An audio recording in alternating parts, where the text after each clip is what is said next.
বন্ধুরা, আজ আমি তোমাদের সঙ্গে বাগান আঁশ দিয়ে পাঙ্গাস মাছ রান্না শেয়ার করব। দেখো, আমার বাগান আঁশগুলো কেটে কুটে পরিষ্কার করে নিয়েছি। মশলাগুলো সব কোটা বাটা হয়ে গেছে। মাছে হলুদ লবণ মাখিয়ে রেখেছি। এবার বাগান আঁশটা সামান্য জল দিয়ে সিদ্ধ করতে দেব।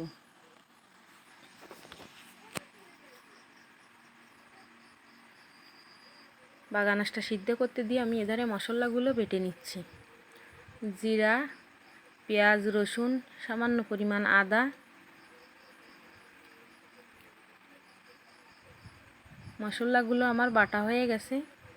এবার শিল থেকে তুলে নিলাম। মশলার পরে দিয়ে দিলাম মরিচের গুঁড়া, দিয়ে দিলাম হলুদের গুঁড়া,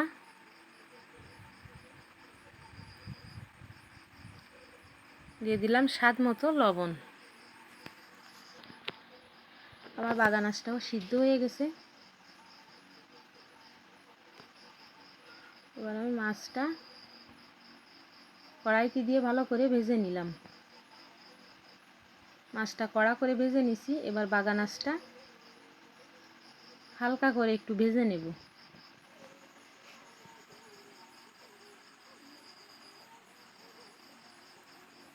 বাগান আঁশটা ভালো করে নেড়ে ছেড়ে ভেজে নিছি। দেখো, লাল লাল করে ভেজে নিছি।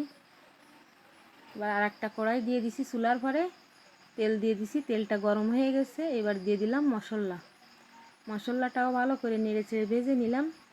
এবার দিয়ে দিচ্ছি একটি তেজপাতা, দিয়ে দিলাম ভেজে রাখা বাগান আঁশগুলো। মশলার সাথে বাগান আঁশের সাথে ভালো করে আবারও নেড়ে ছেড়ে নিলাম। দিয়ে দিচ্ছি পরিমাণ মতো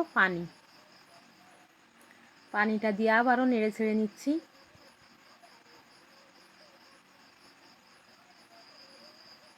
এবার আমার ঝোলটা ফুটে গেছে। এবার ভেজে রাখা মাছগুলো ঝোলের পর দিয়ে দিলাম।